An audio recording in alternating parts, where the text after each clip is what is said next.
Every one of us, at some point, feels like life is spinning out of control. Whether it's a lost job, a broken relationship, or just the chaotic pace of daily routines, these moments can leave us feeling helpless and overwhelmed. But what if I told you there's a way to not just survive these challenges, but to thrive amidst them?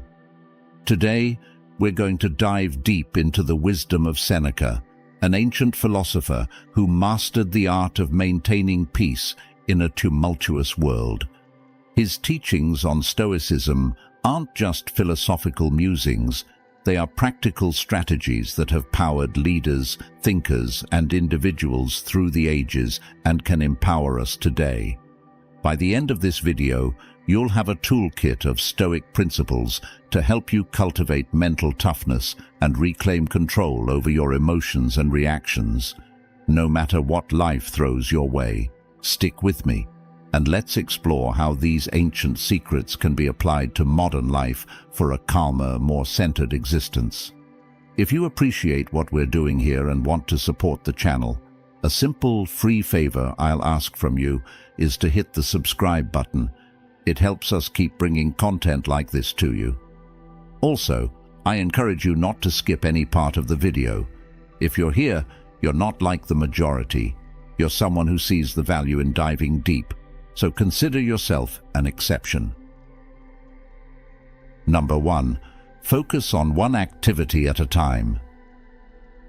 Seneca's wisdom, "To be everywhere is to be nowhere," captures a crucial principle that is often overlooked in our modern rush to do more and be more. The idea of focusing on one activity at a time is central to Stoic philosophy and can transform how we approach our daily tasks. In a world that celebrates the myth of multitasking, we need to pause and reconsider the effectiveness of this approach.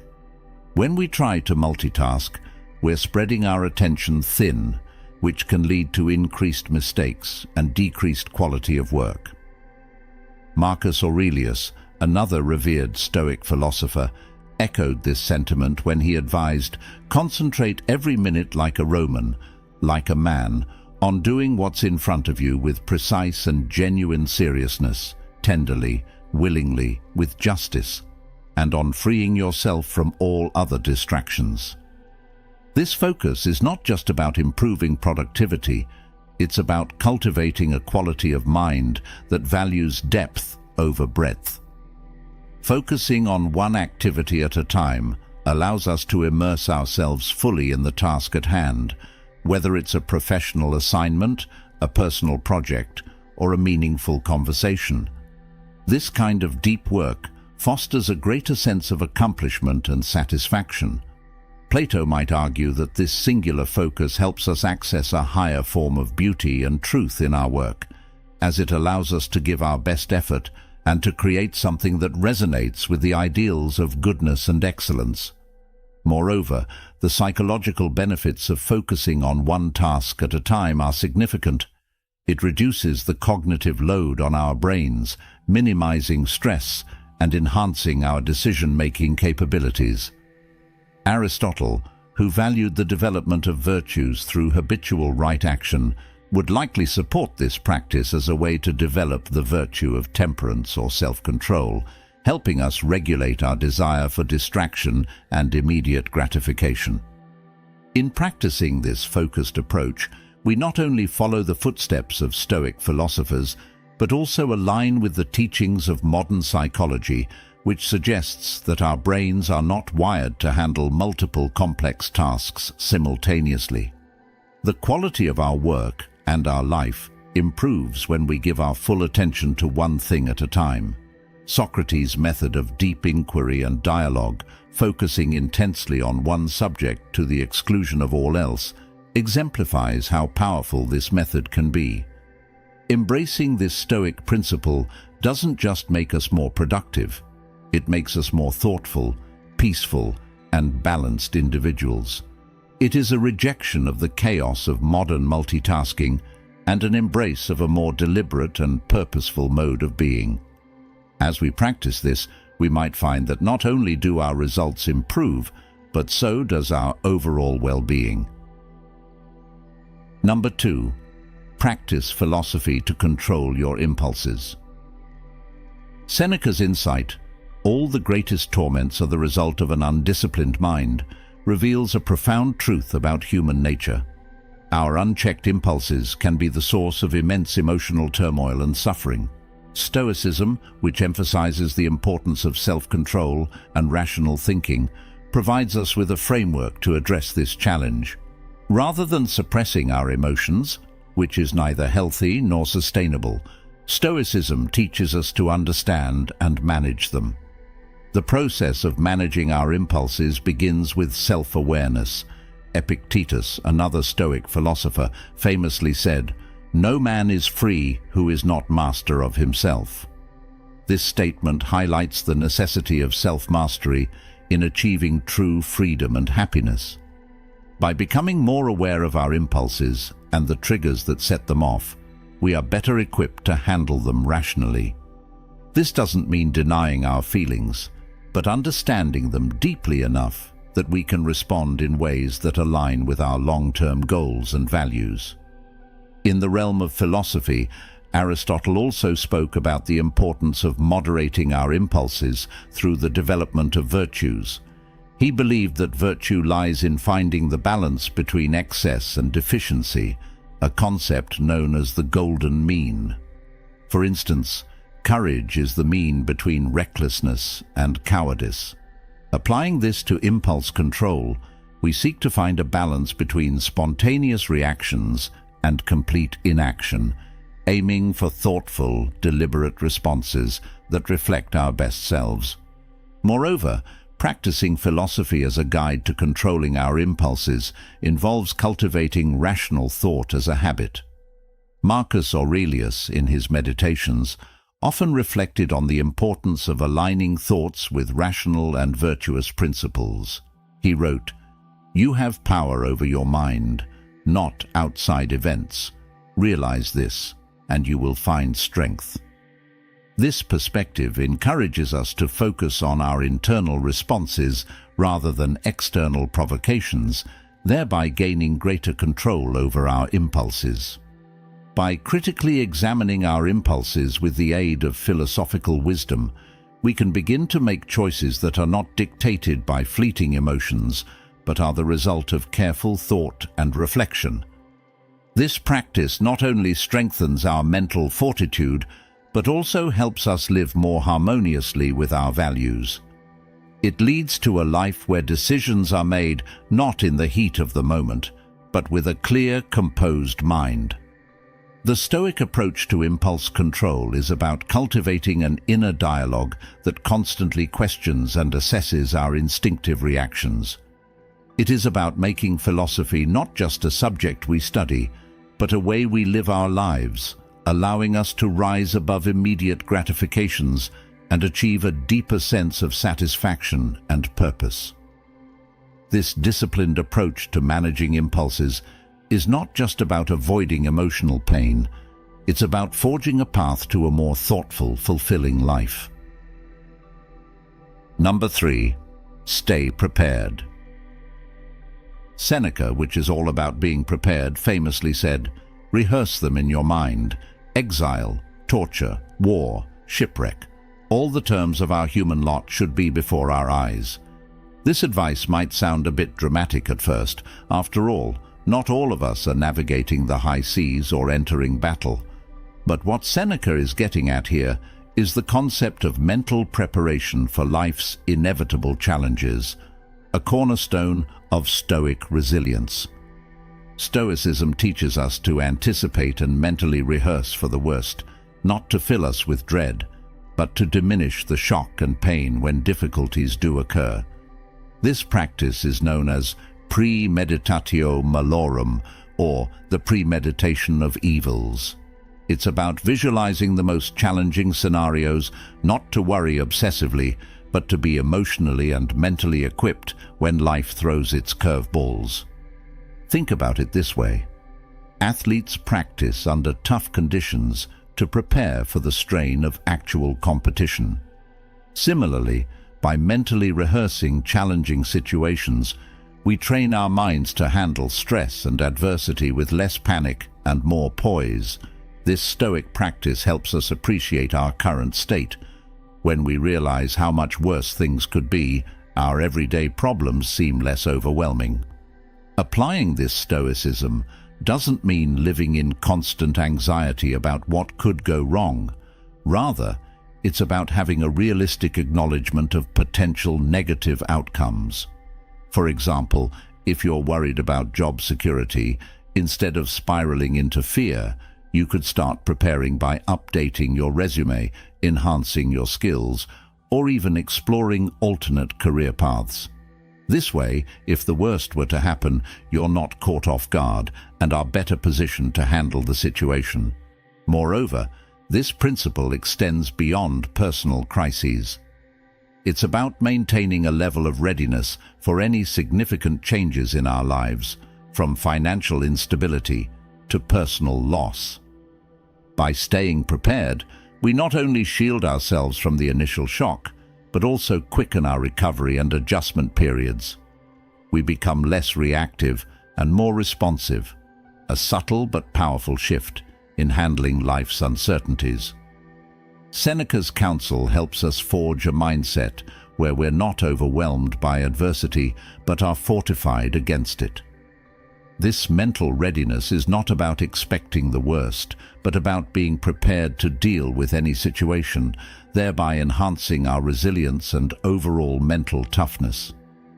Through this Stoic lens, we see not just the potential for loss or hardship, but also the opportunity for growth and renewal in every challenge.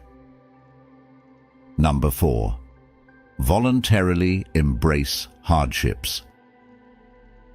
Another profound insight from Seneca: difficulties strengthen the mind as labor does the body. This idea is at the heart of Stoicism and speaks to a practice that can seem counterintuitive at first: voluntarily embracing hardships. It's about deliberately choosing to experience discomfort, not as a form of punishment, but as a way to fortify our mental resilience and expand our capacity to handle life's inevitable challenges. Think about what it means to voluntarily embrace hardships. It's like an athlete who trains under harsh conditions to prepare for a competition. The athlete understands that by pushing the limits in a controlled environment, they're better prepared for the stresses of the actual event. Similarly, by choosing to face difficulties head-on, whether that's taking on a challenging project at work, speaking up in public, or even opting to live more simply, we enhance our mental toughness and adaptability. Seneca's approach teaches us that when we step out of our comfort zones on purpose, we're not just testing our limits, we're expanding them. For example, if you dread public speaking, regularly putting yourself in situations where you must speak in front of others can transform your fear into a skill. Over time, what once felt insurmountable becomes manageable and eventually comfortable. This Stoic practice is not about seeking out suffering for its own sake, but about recognizing that growth often comes from discomfort.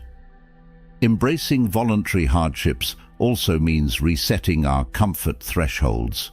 In a world that often prioritizes comfort and ease, choosing the harder path can seem radical. But Stoicism invites us to rethink what true comfort is. Is it merely the absence of discomfort, or is it the presence of inner strength and peace that comes from knowing we can handle whatever comes our way? By integrating this Stoic principle into our lives, we also learn to appreciate our current circumstances more.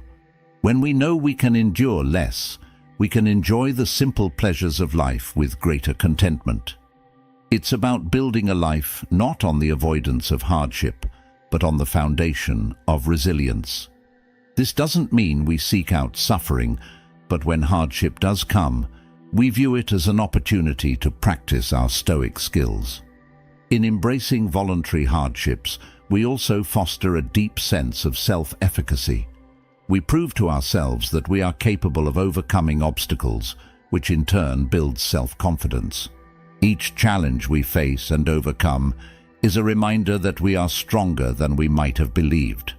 So, let's take a page from Seneca's book and challenge ourselves to step into the arena of voluntary hardship. It's there that we'll find not just challenges, but the keys to a more resilient and fulfilling life. Number 5. Avoid self-victimization. Seneca wisely pointed out, "We suffer more often in imagination than in reality." This statement is a stark reminder that our interpretation of events, not the events themselves, often causes our greatest suffering. It's easy to fall into the trap of believing that we are victims of our circumstances, which can lead to a mindset that everything happens to us rather than for us or with us. Stoicism teaches us the importance of perception. How we choose to see and interpret life's challenges significantly impacts our experience of them. If we view ourselves as passive victims, we surrender our agency and power. However, if we view challenges as opportunities to grow and learn, we maintain control over our responses and are more likely to approach life proactively. Consider a common scenario. Perhaps you didn't get a promotion at work, and your initial reaction is to feel sidelined or discriminated against. While these feelings are valid, Stoicism invites us to examine our reactions critically. Are we perhaps viewing the situation only through a lens of loss and unfairness? What if, instead, we saw this as an opportunity to seek feedback, improve our skills, or even reassess our career path to find a better fit for our aspirations? Avoiding self-victimization doesn't mean ignoring the injustices or difficulties we face.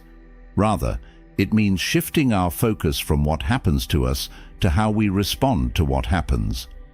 This shift is powerful. It moves us from a place of passive reaction to active participation in our lives. We stop asking, "Why is this happening to me?" and start asking, "What can I learn from this? How can I grow from this situation?" Stoicism equips us with the tools to detach from our initial emotional responses and see the bigger picture. It's about understanding that while we can't always control external events, we can control our perceptions and reactions. This mental shift is freeing and empowering. It allows us to live with a sense of purpose and resilience, making us better equipped to handle future challenges. Moreover, practicing this Stoic principle enriches our interactions with others.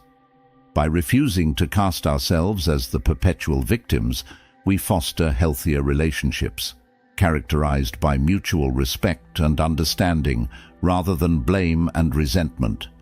We become more compassionate as we recognize that just as we are responsible for our happiness, so are others for theirs. In embracing the Stoic way, we liberate ourselves from the chains of self-victimization. We take charge of our narrative, acknowledging that we are the architects of our reality. This empowerment is the essence of Stoicism and the key to a fulfilling and proactive life. So let's choose to rise above victimhood, not by denying our pain, but by reframing our stories with strength, wisdom, and resilience. Number 6. Spend time in solitude. Seneca's advice to retire into yourself as much as possible emphasizes the value of solitude in Stoic philosophy. This guidance is not an encouragement towards isolation, but rather an invitation to engage in deep self-reflection and introspection. In our fast-paced, interconnected world, the noise of everyday life can drown out our inner voice and hinder our ability to reflect on our personal growth and values. Stoicism teaches us that true solitude is a state of rich self-awareness and not merely a physical state of being alone. The benefits of spending time in solitude are profound and have been echoed by philosophers throughout history. Marcus Aurelius, another Stoic philosopher, often wrote about the importance of introspection in his personal writings. He believed that understanding oneself is essential to living a life of virtue and purpose. He stated, "Nowhere can man find a quieter or more untroubled retreat than in his own soul." This highlights the idea that solitude provides a sanctuary where one can escape the demands of the external world and focus on internal development.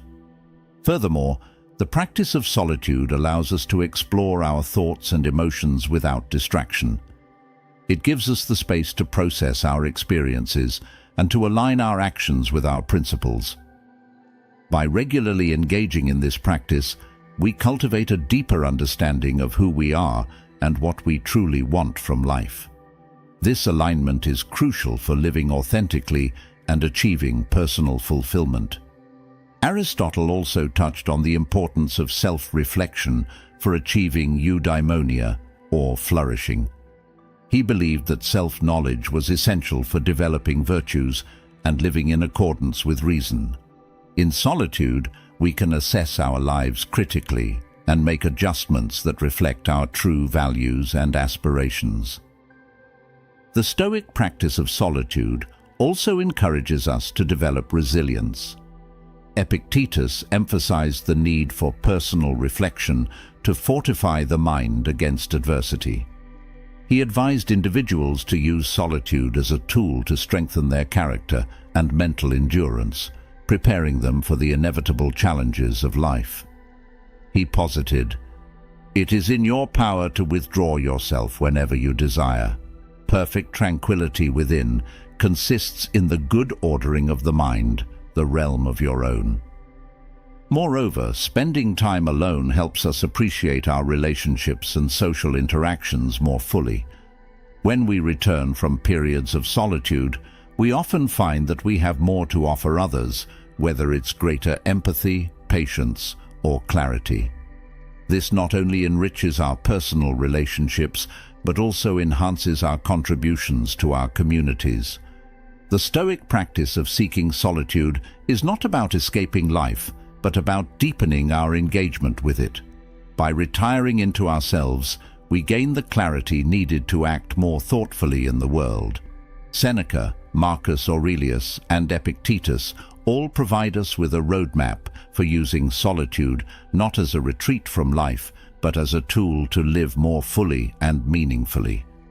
As we wrap up today's discussion, it's clear that the teachings of Stoicism aren't just abstract theories confined to ancient texts. They offer practical strategies that can be applied to our daily lives, empowering us to lead more thoughtful, resilient, and purposeful lives. Stoicism teaches us the value of focus, the power of self-control, the importance of preparedness, the strength found in embracing hardships, the liberation that comes from avoiding self-victimization, and the clarity that solitude can bring. Each of these principles challenges us to turn inward and refine our characters, to confront our lives with both honesty and courage. Remember, Stoicism doesn't promise an easy life. Rather, it offers us the tools to deal with life's challenges more effectively. It encourages us to see every obstacle as an opportunity to practice virtue and every hardship as a chance to test our resilience. By applying these Stoic practices, we're not just surviving, we're thriving, cultivating a life of peace and fulfillment from within. In the spirit of Stoicism, let's continue to explore how we can apply these ancient wisdoms to navigate the complexities of modern life. Let's strive to be better than we were yesterday, to live with intention and virtue,